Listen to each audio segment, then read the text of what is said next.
அவையோர்களுக்கும் முன்னோர்களுக்கும் பெருமை மிக்க அத்தானியார் எங்க நற்பணி மன்ற குழுவில் உள்ள என் அன்பு சொந்தங்களுக்கும் என் மனமார்ந்த வணக்கங்களை தெரிவித்துக் கொண்டு என் உரையை தொடங்குகிறேன். உலக எண்ணிக்கையில் ஒருவனாக இருப்பதை விட உலகமே என்னும் வகையில் இது. இன்று நான் பேச இருக்கும் ஒரு மனிதர். அவர் வசதியான குடும்பத்தில் பிறந்து வளர்ந்தவர்.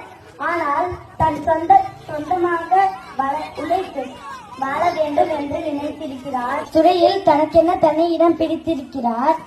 ஈழம் மக்கள்களுக்கு தன்னால் முடிந்த உதவிகளை செய்திருக்கிறார். ஈழம் மக்கள் ராமேஸ்வரத்துக்கு வந்து இறங்கிய போது யாருக்கும் அஞ்சாமல் தன்னால் முடிந்த உதவிகளை செய்திருக்கிறார். மேதகு பிரபாகரன் ஐயாவிற்கு பிடித்த ஆட்களில் இவரும் ஒருத்தர் என பெயர் எடுத்திருக்கிறார். பாசம், அன்பு, துணிவு, நட்பு, நேர்மை இவையெல்லாம் கலந்தவர் அந்த மனிதர். ஆண்மை என்பது தன்னுடன் இருப்பவர்களை பாதுகாப்பாக வாழ வைப்பது. தாய்மை என்பது தன்னுடன் இருப்பவர்களை யாரையும் பசியோடு இருக்க வேண்டாம் என்பது நினைப்பது.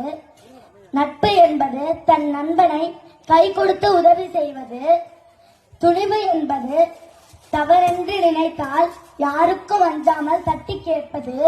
இவையெல்லாம் கலந்தவர் திரு கேப்டன் ஐயா விஜயகாந்த்.